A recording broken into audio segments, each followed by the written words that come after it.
Hello, everyone. Happy Tuesday. I'm so grateful that we're here right now because not minutes before, not even seconds before our start time, we were having the most outrageous technical difficulties. It's been like that for the last couple of weeks. I'm not sure what's going on. Even my provider is unsure about what's happening. They said it's just something crazy happening in the atmosphere as far as the storms and the winds and all of those things. And the crazy part is every account customer in the city, in the area, has been experiencing this. So please forgive us for all and any technical difficulties that we have been um, dealing with for the last couple of weeks, few weeks. But while I have you, we're going to jump right in, okay? We're not going to waste any time. We're reading through the phenomenal book, as you already know, Power versus Force, written by Dr. David R. Hawkins. And right now, we're going to reread chapter 17, and then we're going to go into our new chapter for today, okay? We got to reread chapter 17 because the system was tripping last week too on Sunday. Okay, so what we're gonna do is gonna just gonna review it. The beautiful part about these chapters is they are not long at all. So we're gonna zip through. If you have any thoughts or anything, as per usual, utilize the chat in the comment section and things like that, and we'll get the information. We'll be able to dive into them. Okay. All right, here we go. Because I don't want to waste any time because the system is very temperamental. Okay, chapter 17, physical health and power. We become healthy as well as wealthy by being wise. But what is wisdom? According to our research, it's the result of aligning with high power attractor patterns. Although we tend to find a mixture of energy fields in the average life, the pattern with the highest power dominates. We've now explored sufficient material to be able to introduce a basic dictum of nonlinear dynamics and attractor research, which is attractors create context. In essence, this means that one's motive, which arises from the principles that one is committed to, determines one's capacity to understand and therefore gives significance to one's actions. Okay. The effect of alignment with principle is never more striking than in its physiological consequences. Vibrant health follows alignment with high energy attractor patterns. Vibrant health follows alignment with high energy attractor patterns. Okay. Alignment with weak patterns result in disease.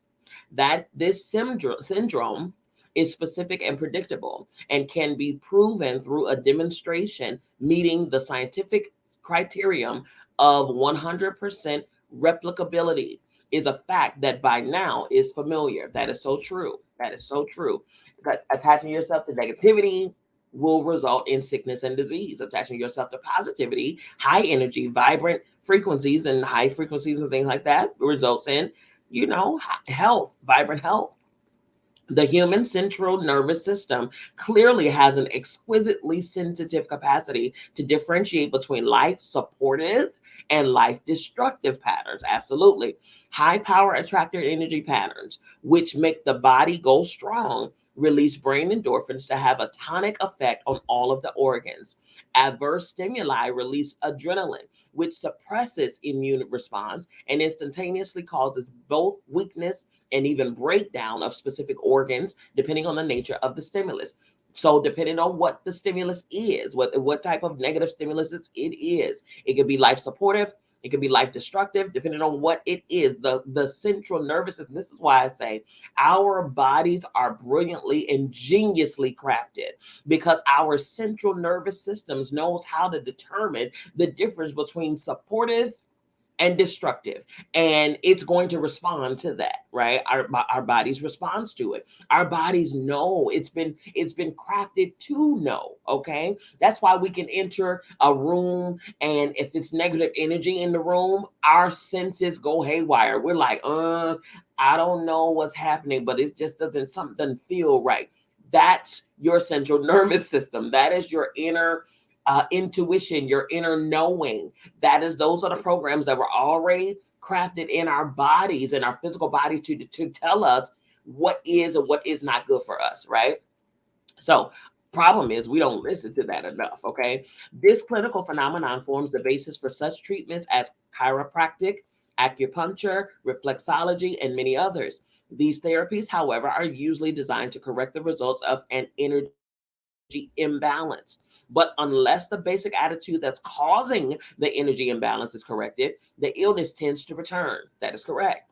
People by the millions in self help groups have demonstrated that health and recovery from the entire gamut of human behavioral problems and illnesses come as a result of adopting attitudes correlated with high energy attractor patterns. That is spiritual. Mhm.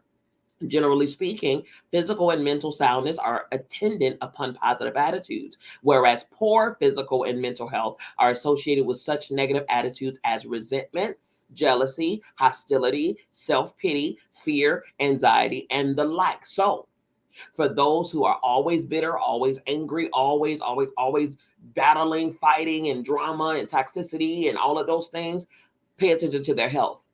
I can guarantee you their health reflects the attitude and what's happening on the inside. I promise you that. Those who sit in resentment and negativity and jealousy and hostility and drama, self-pity and all of that stuff, you watch their health because it, I promise you, is a direct reflection of what they're dealing with on the inside.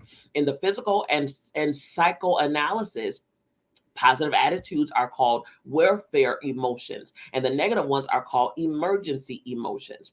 Chronic immersion in emergency emotions, meaning continual obsessive levels of diving into emergency emotions, like the negative ones, result in ill health and a gross weakening of one's personal power. How does one overcome negative attitudes so as to avoid this deterioration of power and health? Clinical observation indicates that the patient must reach a decision. What decision is that? A sincere desire for change. A sincere desire for change allows one to seek higher attractor energy patterns in their various expressions. For instance, one doesn't get over pessimism by associating with cynics. The popular idea that you're defined by the company you keep does have some clinical basis.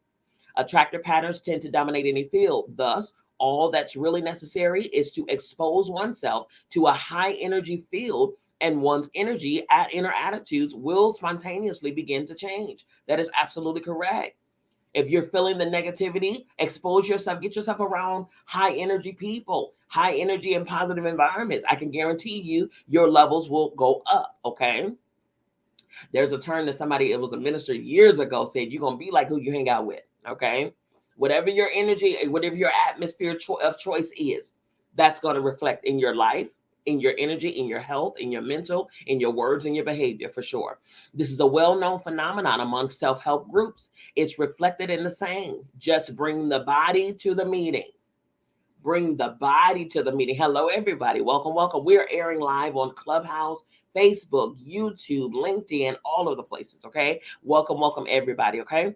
Yes, in the self-help groups, they say just bring your body to the meeting, because they know that once your body, your physical body enters an environment of positivity, it's going to feed off of that. Energy finds itself, it matches itself, and it loves to be welcomed by good energy. Okay. But when we're around negativity, negative people, negative environments, and all of those things that suck in the life and the energy out of that, the space and out of you, your body goes into this alert, alert, alert, abort, abort, abort. Our body and our nervous systems are brilliantly, brilliantly crafted. I'm telling you, the creator is a beast in the realm of creativity. I'm just saying, okay? And to know that we are absolutely embodiments of that same level of creativity. We are capable of going to those heights and those levels of genius as well. Come on now. Come on. Play small for what? Okay. Play small for who? All right. Please. All right. Here we go. If you merely expose yourself to the influence of higher patterns, they begin to rub off. Okay. Or as it's been said, you get it by osmosis. Yeah. Traditional medical generally holds that stress is the cause of many human disorders and illnesses. That's so true. The problem with this diagnosis is that it doesn't accurately address the source of the stress. It looks to blame external circumstances without realizing that all stress is internally generated by one's attitudes. I must emphasize again that it isn't life's events, but one's reaction to them that activates the symptoms of stress. As we've already discovered, a divorce can bring about agony or relief, and challenges on the job can result in stimulation or anxiety, depending on whether one's supervisor is perceived to be a teacher or an ogre.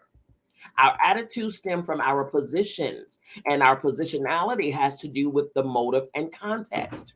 According to the overall way that we interpret the meaning of events, the same situation may be tragic or comic. Physiologically speaking, in the choice of attitude, one chooses between anabolic endorphins or catabolic adrenaline. The next section, the power of nutrition. It would be foolish to claim that the only impacts on our health are those originating internally. For impersonal elements of the physical world can also increase or decrease our strength. It's so true. Here too, kinesiological testing is valuable. It will clearly show that synthetics, plastics, artificial coloring, preservatives, insecticides, and artificial sweeteners, just to mention a few, make the body go weak. Whereas substances that are pure, organic, or made by human hands tend to make us go strong. If we experiment with vitamin C, for example, we find that organic is far superior to chemically produced. It's true. One makes you go strong and the other does not. We know that by day to day consumption in what the FDA has approved here in the States, whereas those same things are banned and illegal over in other countries. That's so crazy. Likewise, eggs from organically fed free range chickens have much more intrinsic power than eggs from caged and chemically treated chickens. The health food movement seems to have been right all along. Unfortunately, neither the American Medical Associations nor the National Council of Food and National and Nutrition have a history of being enlightened in the field of nutrition. Ironically enough, the scientific community now finally recognizes that nutrition is related to behavior and health. Absolutely. But this simple observation caused quite a controversy 20 years ago when the book Orthomolecular Psychiatry stated that nutrition affects the chemical environment of the brain and bloodstream, influencing various behaviors, emotions, and mental disorders. More recently, a series of papers on a 20-year study showed that a regimen of certain vitamins prevented the development of a neurological disorder called tardive dyskinesia, a frequently irreversible disorder that occurs in a high percentage of patients on a long-term treatment with major tranquilizers. Wow. In a study of 61,000 patients, you all, treated by 100 different doctors over a 20-year period, the introduction of vitamins B3, C, E, and B6 decreased the expected rate of this terrible neurologic, okay? It decreased the neurologic disorder from 25% to 0.04%. That is huge, man. Among 61,000 patients protected by high dosage vitamin therapy, only 37, rather than the predicted nearly 20,000, developed the disorder. Out of 61,000 patients tested, only 37 developed this disorder. The paper was largely ignored by the United States because there was still no context to give it credibility, or it was ignored because it would tap into the money making machine that is big pharma. Hello? Okay. Right? The medical profession has simply been uninterested in nutrition, and organized medicine has traditionally been less than kind to innovators. It's so true. It's so true. It's helpful to remember that it's a foible of human nature to stoutly defend an established position despite overwhelming evidence against it. The only healthy way to deal with such lack of recognition is acceptance. Once we really understand the human condition, we'll feel compassion where we once might have felt condemnation. Compassion is one of the highest of all of the energy attractor power patterns. As we shall see, our capacity to understand, forgive, and accept is directly linked to our personal health. Wow. Wow. Our capacity to understand, forgive, and accept is directly linked to our personal power. All right, here we go. We're going to chapter 18, wellness and the disease process. Throughout the ages, it's been a common observation that certain diseases are associated with particular emotions and attitudes. The medieval concept of melancholy, for instance, connected depression and with impairment of the liver. In contemporary times, many physical disorders have been clearly linked with the emotion of stress.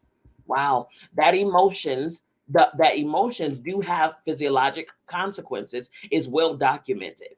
In the early days of psychoanalysis, research to identify particular diseases with specific physiological conflicts gave rise to the whole field of psychosomatic inquiry. We've all heard about the connection between heart disease and the type A personalities, and how suppressed anger results in hypertension and strokes. The presumption has been that through neurotransmitter variations in different areas of the brain that are associated with controlled different organs, okay, controlling different organs, emotions affect hormonal change. It's so true. This I learned in neuroscience when I was, getting my doctorate. In more recent years, concern over the spread of AIDS has been a great incentive for researchers to study the body's immune system. Generally, it appears that what's experienced as stress results in suppression of the thymus glands, and the body's defenses are consequently impaired. But the various research approaches to this topic fail to examine the relationship between belief systems and attitudes. That's so true. And the resulting concepts of perception that determines the nature of individual experience. The origin of stress is always related to the organism's tendency to respond to stimuli in specific and characteristic patterns. Drawing on what we already know from the mathematics of nonlinear dynamics and attractive research, which has been clinically confirmed by kinesiology and acupuncture, we can derive a formulation of the basic nature of the disease process itself. An idea or constellation of thoughts presents itself in consciousness as an attitude that tends to persist over time. An idea or constellation of thoughts presents itself in consciousness as an attitude that tends to persist over time. This attitude is subsequently associated with an attractor energy field of corresponding power or weakness. The result is a particular perception of the world, and appropriate events are created to trigger the specific emotion. All attitudes, thoughts, and beliefs are also connected with various pathways called meridians of energy to all of the body's organs. It's true. Through kinesiologic testing, it can be demonstrated that specific acupuncture points are linked with specific attitudes. And the meridian, in turn, serves as the energy channel to specific muscles and body organs. These specific meridians have traditionally been named according to the organs that they energize. For instance, the heart meridian, gallbladder meridian, and so on. There's nothing mysterious about these vital internal communications, and they can be demonstrated in seconds to anyone's satisfaction. For as we know, if one holds a particular negative thought in mind, a very specific muscle will go weak. If one then replaces that thought with a positive idea, the same muscle will instantly go strong. The connection between mind and body is immediate. So the body's responses shift and change from instant to instant in response to one's train of thought and the associated emotions. That is wild. Why is that wild to me? Because that right there, if we think about, it says here, the connection between the mind and body is immediate. So the body's responses shift and change from instant to instant in response to one's train of thought and the associated emotions. Do you know why is it imperative for you to customize your social media and the news feed and what's on your news feed? Because you can go from a happy video to a sad video to an angry video to a frustrated video to a horrifying video to back to a happy video, a comical video, and instant by instant, your thoughts are shifting and changing, and it's your response to your train of thought, and your body is responding to each thought, each emotion associated with each thought is shifting, shifting, shifting, changing, changing, changing, instant by instant. And your body is going into haywire, is going into so much shock and just dissension and everything everywhere. So imagine, and that's just social media. Imagine putting yourself around dramaful atmospheres, dramaful people, having arguments over and over again, or oh my goodness, the trauma that we're sending our physical bodies through. My God. We've referred to the law of sensitive dependence on initial conditions, drawing from the science of nonlinear dynamics and its mathematics. Remember that this describes the manner in which a minuscule variation in a pattern of inputs can result in a very significant change in the eventual output. This is because the repetition of a slight variation over time results in a progressive change of pattern, or when the increment increases logarithmically in a leap of a new harmonic. Okay, the effect of the minute variation becomes amplified until it eventually affects the entire system, and the new energy pattern evolves, which by the same process may then result in a further variation, and so on. Okay, in the world of physics, this process is called turbulence and is the subject of an enormous amount of research, especially in the field of aerodynamics, okay, which combines both physics and mathematics. When such turbulence occurs in the attractor fields of consciousness, it creates an emotional upset that continues until a new level of equilibrium is established.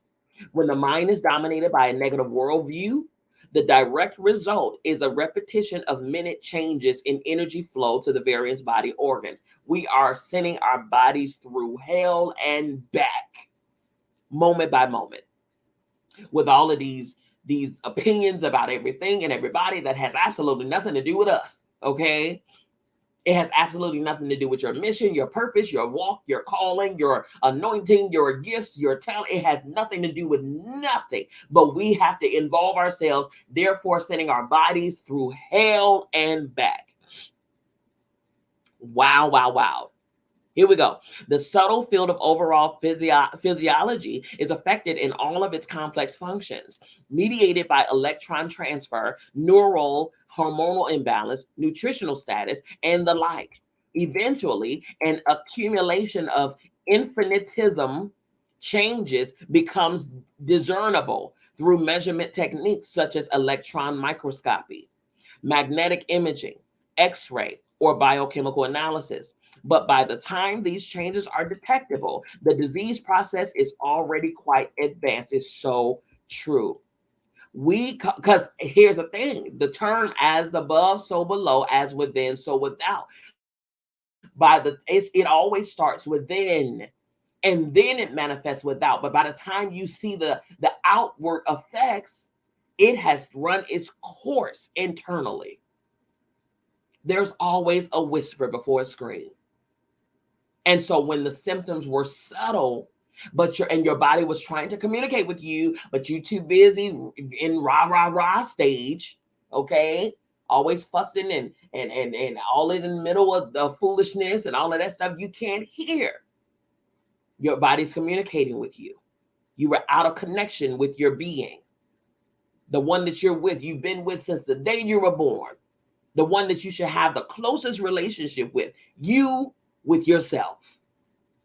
Now that's love, that's self-love, listening to self when yourself is trying to communicate. But by the time you get wind of it, by the time you start seeing outward effects of what's happening inwardly, it's gone down and it's been happening for the longest. Okay. Whew, my goodness. We could say that the invisible universe of thought and attitude becomes visible as a consequence of the body's habitual response. If we consider the millions of thoughts that go through the mind continually, it isn't surprising that the body's condition could radically change to reflect prevailing thought patterns as modified by genetic and environmental factors. That's so true. It's the persistence and the repetition of the stimulus that, through the law of sensitive dependence on initial conditions results in the observable disease process. The stimulus that sets off the process may be so minute that it escapes detection itself. Again, it is the whisper before the scream. It's so subtle. You have to be connected and be still to know when your system is trying to communicate with you. It can be so minute, so small that it can escape your detection altogether. If this scheme of disease formation is correct, then all illness should be reversible by changing thought patterns and habitual responses. That's it. In fact, spontaneous recoveries from every disease known to man have been recorded throughout history. This phenomenon was the subject of the TV news show 2020 on April 8th, 1994. I'm quite sure it might be on YouTube or something like that. You also April 8th, 2020, April 8th, 1994. Traditional medicine has documented spontaneous cures, but has never had the conceptual tools with which to investigate them. As an a side note, it's interesting to note that even thoroughly modern surgeons are rather reluctant to operate on anyone who's convinced that he's going to die during surgery, because such patients frequently do just that. See, oh my God. Wow. Wow, wow, wow. This thing said modern surgeries are rather reluctant to operate on anyone who's convinced that he's going to die during surgery, because 9 times out of 10, because that person's thoughts are stronger than any wellness process. That person's belief system is stronger than any wellness process, any modality, any healing method. Whatever that person believes, whether you think you will make it or not, you are absolutely correct. You've willed it to yourself by your own admission, by your own thoughts, by your own feelings, your own belief system. That is wild. And surgeons will not even operate on you because you're convinced that you're going to die anyway. So their efforts will be effortless. It will be pointless. It will be a waste of time. In AA, it's said that there can be no recovery until the subject experiences an essential change of personality. This is the basic change first manifested by AA founder Bill W. A profound transformation in his total belief system, followed by a sudden leap in consciousness.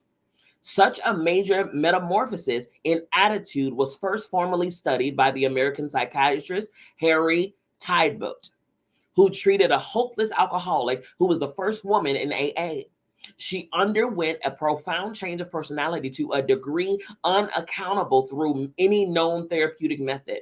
In the first of a series of papers on this observation, Tidebout documented that she was transformed from an angry, self-pitying, intolerant, and egocentric creature to a kind, gentle, forgiving, and loving person. This example is important because it clearly demonstrates how key this element of transformation is in the recovery from any progressive or hopeless disease. In every studied case of recovery from hopeless and untreatable disease, there has been this major shift in consciousness so that the attractor patterns that resulted in the pathologic process no longer dominated. That's true. The steps necessary for recovery from such grave illnesses were formalized by the first 100 alcoholics who recovered from their disease. These became the well-known 12 steps suggested by AA and all of the 12-step recovery groups that have followed. The fact that pursuing these steps has resulted in the recovery of millions of people suggests that this experience may have a universal applicability to all disease processes. That the advice that Carl Jung gave Roland H., throw yourself wholeheartedly into any spiritual group that appeals to you, whether you believe in it or not, and hope that in your case a miracle may occur, may hold true for anyone who wishes to recover from a progressive disease. In spontaneous recovery, there's frequently a marked increase in the capacity to love and the awareness of the importance of love as a healing factor. Numerous best-selling books have told us that to love is to live healthily. Wow. To love is to live healthily. But love of our fellow man can ensure only when we stop condemning, fearing and hating each other. That's it. Such radical change, however, can be disorienting. The courage to endure the temporary discomfort of growth is required, and the mind tends to resist change as a matter of pride. It's true. Recovery from any disease process is dependent on a willingness to explore new ways of looking at oneself and life, which includes the capacity to endure inner fears when belief systems are shaken. People cherish and cling to their hates and grievances. Listen, I'm going to say that again. People cherish and cling to their hates and grievances. So, to heal humanity, it may be necessary to pry entire populations away from lifestyles of spite, attack, and revenge. A prime difficulty with thoughts and behaviors associated with the energy fields below 200 is that they cause counter reactions. A familiar law of the observable universe is that force results in equal and opposite counterforce. All attacks, therefore, whether mental or physical, result in counterattack. Malice literally makes us sick. Malice literally makes us sick. We're always the victims of our own vindictiveness. Even secret hostile thoughts result in a physiological attack on one's own body. My God. On the other hand, like love, laughter heals because it arises from viewing a small context from a larger and more inclusive one, which removes the observer from the victim posture. Come on. Every joke reminds us that our reality is transcendent beyond the specifics of events. Gallo's humor, for instance, is based upon the juxtaposition of the opposites of a paradox. The relief of basic anxiety then results in a laugh. One of the frequent accompaniments of sudden enlightening realizations is laughter. The comic joke is the side by side comparison of illusion with reality. Humorlessness, in contrast, is hostile to health and happiness. So laugh. Laughter is good for the soul, people. Laugh and enjoy. Watch a cartoon. Yes, totalitarian systems are notably devoid of humor at any level. It's true. Laughter, which brings acceptance and freedom, is a threat to their rule. After all, it's difficult to oppress people who have a good sense of humor. Come on. Beware the humorless. Beware the humorless, whether in the form of a person, institution, or belief system, for it's always accompanied by an impulse to control and dominate, even if its proclaimed objective is to create prosperity or peace. My God, today, man, this is good. Peace can't be created this way. Peace is the natural state of affairs when what's preventing it is removed. Relatively few people are genuinely committed to peace as a realistic goal. For in their private lives, most people prefer being right at whatever cost to their relationships or themselves. A self justified positionality is the real enemy of peace. Come on. A self justified positionality is the real enemy of peace. When solutions are sought on the level of coercion, no peaceful resolutions are possible. Because of their inherent dishonesty, systems associated with very weak attractor fields are ineffective and become wasteful and cumbersome. Take, for example, the healthcare industry. It's so overburdened with fear and regulation that it can barely function. The industry itself demonstrates how controlling attempts only become compounded into a burgeoning bureaucratic morass. Complexity is costly, and systems are as weak and inefficient as the attitudes that underlie their construct. Healing from individual illnesses or the healing of the healthcare industry itself can only occur by the progressive steps of elevation or motive of abandonment of self-deception. Listen, listen. Oh my God. So a new clarity of vision is attained. There aren't any villains here. The fault is in the misalignment of the system itself. Come on, because in the misalignment, this is Miss B speaking here now. The misalignment of the system. Once the person misaligned the system, okay, in the first place, From their where they sat in their level of consciousness, it then was published in a book and accredited, and then became the standard in the medical education. So now it's not like the people that came after the misalignment took place are all deceiving. No, no, no, no, no. They're programmed to the deception of the misalignment of the system. That's what it is. Because it's said to now this is the way it's got to be. This misalignment is the norm.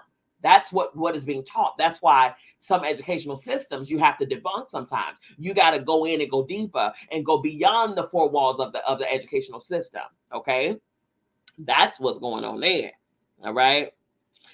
If we say that the health, effectuality, and prosperity are the natural states of being in harmony with reality, then anything less calls for internal scrutiny rather than the projection of blame on things outside of the system involved. It's true. Attractor patterns obey the laws of their own physics, even if they're not Newtonian. Okay. To forgive is to be forgiven. As is repeatedly observed, in a universe where everything is connected with everything else, there's no such thing as an accident, and nothing is outside of the universe. Is true. Since the power of causes is unseen and only the manifestation of effects is observable, there's an illusion of accidental events. An abrupt and unexpected incident may appear to be random, unrelated to observable causes, but its actual origin can be traced through research. For instance, a sudden illness always has discernible antecedents. That's an ABA. That's an applied behavioral analysis. The antecedents and consequences and behavior and all of those things. Okay, I'm gonna say that again. For instance, a sudden illness always has discernible antecedents. Even accident proneness involves numerous small preparatory steps before accidents occur. It's true. A disease process is evident that something is amiss in the workings of the mind, and that's where the power to affect the change resides. Treating an illness as a physical process only within the A to B to C world of effects doesn't correct the origin of the dysfunction and covers it up instead of curing it. It's true. And that's how the medical system operates now. It suppresses, it covers up, it dies it down, but it never gets rid of and eliminates, because to eliminate the problem is to eliminate the money source. Okay. It's possible for a lifelong affliction to heal rapidly with a mere shift of attitude. But even though this shift may seem to occur in a split second, it may in actuality take years of inner preparation. It's true. Keep in mind that the critical point in any complex system is that which the least power is required to alter the whole system. For instance, a move of even one pawn on the chessboard completely changes the possibilities of the game. Every detail of the belief system that we hold as consequences, for better or for worse. It's for this reason that there's no such thing as an incurable or hopeless condition. Somewhere at some time, somebody has recovered from it, from through the process described. Have compassion for oneself and all of mankind is instrumental, not only in recovery, but for any major advancement of consciousness. As we go through the painful struggle of evolution, because change is not comfortable, okay? Only then do we become healers as well as healed. And only then may we hope to be cured of any melee, physical or spiritual. Does all of this mean that if we learn to operate on the level of unconditional love, we'll become immortal? Unfortunately, the protoplasm of the physical body is vulnerable to its own genetic programming, as well as to its external environment. But from the viewpoint of levels of consciousness at 500 and above, which is love and above, it appears that death itself is only an illusion. Life goes on unimpeded by the limitations of perception that results from being localized in a physical body. It's true. Consciousness is the vital energy that both gives life to the body and survives beyond it in a different realm of existence. Y'all, this was So fire. Oh my goodness, that was amazing. That was amazing. My God. That was so good. Oh my goodness. Listen, you all, if you don't have this book, I don't know what you're doing with your life.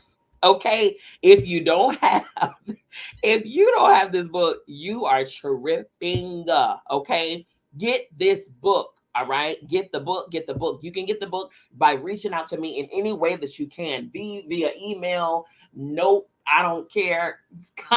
Chat, comments. I don't care how you do it. Get the book. It is free of charge to you if you want to sow a seed and give a gratuity. Whatever the case, you can. It's not required, but we do receive, okay, because it does cost us to do what we do. However, to get your book, find me. Send your email to me, and I will send the book over to you. Okay, it's a PDF form, an ebook version. Get the book for yourself because you need to read this, even if you don't read it alongside me. Read it with yourself. These chapters are so short. I just sat here and read 2 chapters in 40 minutes. Okay. It is, and half the time I was running my mouth. All right. So it's even less than that. So get the book for yourself so you can read it on your own and connect and raise your level of consciousness to all things that you are and all things that you possess and all things that are embodied inside of you, outside of you, and that you're interconnected with. That's power. That is power. My God.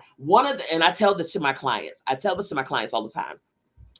Everything that we deem a problem, right? Matter of fact, let me start here. There's no such thing as a problem. Mm-mm. There's no such thing as problems. The only reason that we see things as a problem is because we've forgotten who we are, right? You've forgotten who you are. That's why your vision sees problems, right? But the moment you realign with yourself and understand who you are, connect with who you are, align with who you are, align with what you are, stand in that power that you are, your sacred divine self, your higher self, connect with that, realize and understand that you are not this body. You're in a body. You're not the body. You're in this world.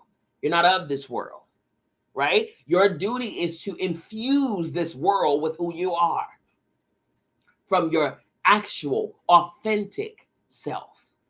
Not who you've been programmed to be, not who you have been given the mask to be, not who you've been conditioned to be, not who you were told to be. No, no, no, no, no, no, no, no, no.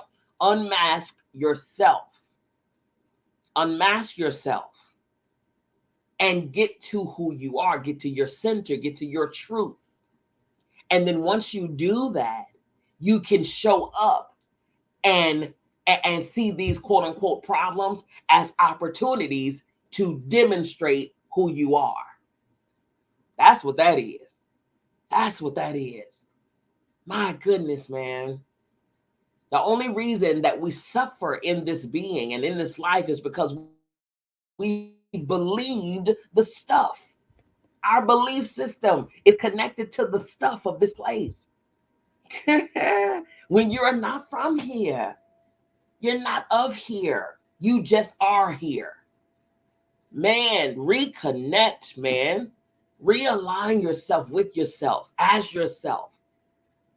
Step into your own light. Step into it. Embrace the things that you are. Embrace the capabilities that you have. You are limitless in all areas. Infinite love, infinite peace. You're not you're not working towards abundance. You are abundance. You're not looking for love. You are love. You're not working on peace. You are peace. The moment you align with that, I'm telling you now, everything else will find its way to you because energy matches itself. Energy finds you. It finds you. Those opportunities that you're looking for, no longer look, simply elevate yourself to where you need to be, and that opportunity will find you without any sweat from you. Period, point blank. Our only issue, the only problem that ever exists is that we don't know who we are. Find out who you are so that you can live this life the way that you're supposed to live this life at the level of consciousness that you're supposed to have. with your frequencies high as it should be, changing atmosphere simply because of your presence. Period. Man, when I learned this for myself, my God, y'all, when I learned this for myself, I said, man, I've been doing this thing called life wrong. I have been tripping. What in the world? Tripping. Do you hear me? My God, my God, my God, my God. Listen, I'm going to get off my soapbox. I'm going to get off my soapbox. Get this book, you all. You can email me at info@biancamissblee.com. Okay, the information for those on Clubhouse it's up. You can tap on my website above my head, or you can go in my bio, find out where you can contact me. Contact me, okay? I am not unreachable. All of my stuff is public. All of it. Social media, find me there, you all. Visit my website, all of the things, okay? It's all in my captions. It's for those who are watching via video. It's on the screen. You have no excuse. Get to me. I don't care how you get there. Airplane, train, automobile, boat. I don't care. Skateboard, you know, Heelys, whatever you need to do. Get to me. Get to me so that I can get that book to you. Listen, on the level of consciousness that goes up to 1,000 in this human body, we can access a level of consciousness all the way up to 1,000. There's only 3 people in history that reached the level of consciousness at 1,000, and that was Christ, Buddha, Krishna. In history. And the only reason that it's at 1,000, the 1,000 is the limit, is because the body limits us to that. Now, once we leave this body, we can transcend that 1,000. You hear me? Okay. Go from higher heights and deeper depths. All right. Expand, way, way more broad. Right. But because the body has limitations, we're limited by the body's abilities. Okay. That's why 1,000 is the max here. However, it is attainable. Christ even said, the things that I do shall you do also, and greater work shall you do, because I'm about to leave here. He was here to demonstrate what we are capable of. He never once said, worship me. Never once. Never once, okay? Argue with your mama. He never once said, bow down to me. He says, let me show you who you are. Let me show you how you are. Let me show you. I'm here to demonstrate for you who you are. I'm here to only be the example for you. That's it. That's all. So that you can then take the torch and then boom, operate from where you stand. I'm no special. I'm nothing special. I am you. I am you.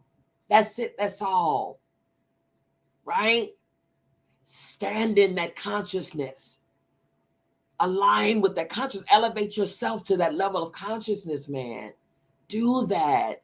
Because that's what you're breathing for. Yes, we are here to experience this thing called life.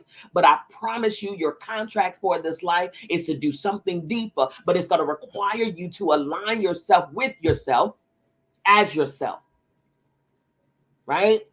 In your own sovereignty, in your sacredness, in your divinity, so that you can leave a lasting imprint in this life. Yeah, we can be cool to have wives and husbands and kids and all of the, the friends and all of that's cute. That's fun. That's part of the experience. But that is not why you're here. You are here to raise the energy of this place. That's why you're here. You're here to show others of who they are. That's why you're here. That's why you're here. Okay?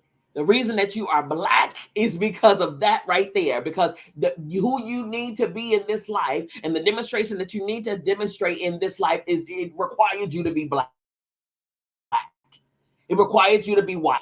It requires you to be man. It requires you to be woman. Outside of the limitations of this body, the labels and categories of this human plane, your actual self is genderless. Your actual self is raceless, colorless. You are in this body for your purpose on this planet, in this iteration, in this iteration, because you had a previous one and you got plenty more after this. That's a side conversation. You want to have a conversation with me? Call my phone. I'm just here to let you know I've stepped in mine. I'm raising mine because I vow to myself to get to myself. I have vowed to myself to get to myself, and I understand that that call is going to ask for me to purge and release the things that I have attached myself to in this human life. And guess what? I am willing to pay the price. I am. Love you, mean it. But I have mastered knowing how to connect but not attach. Trust me. I am connected to the things that I love, but I am not attached to them, because once that season comes for them to release, and for me to release, I'm a arrivederci. 2 fingers up, deuces. It's time to go, because there's a shift that needs to happen, and I need to move when the shift takes place. Because ultimately, I'm not here just to be somebody's kid. I'm not here just to be somebody's sister. I'm not here just to be somebody's cousin, somebody's woman, somebody's, no. That's cool. It's fun. I love it. But I'm here to do a job. I'm here to infuse. I'm here to raise. I'm here to elevate. I am here to evolve and expand. There are people that are already aligned to me, that are already assigned to me. There are people that I'm assigned to. That's the purpose. That is the thing right there. And if I got to do that by way of counseling and therapy and this and the third, and in the beauty industry, I own salons. In the music industry, I recorded albums and sang and say, those are the avenues, then sure, that means that I'm supposed to infuse in those arenas, right? What areas are you assigned to? Huh? In what fields are being used for you to infuse and for you to leave an imprint? That's for you to find out. Connect with you. Connect with you. Connect with you. Connect with you. Oh my goodness. I don't know where that last part came from, but look, y'all, we are going into the final part of this book, part 3, and that is defined, that is called meaning. So on Sunday, we're going into chapter 19, and that topic is the database of consciousness. I'm excited, but I try so hard, you all, not to read ahead of y'all, because I promised that I would read alongside. I promised that I would not go ahead. So any new revelation that you get, I get at the same time, and I am here for it, okay? Like I told you, the level of consciousness to reach in this life is 1,000. Do you all know that this book calibrates at 800? 800, okay? From 700 to 1,000 are the highest levels of enlightenment.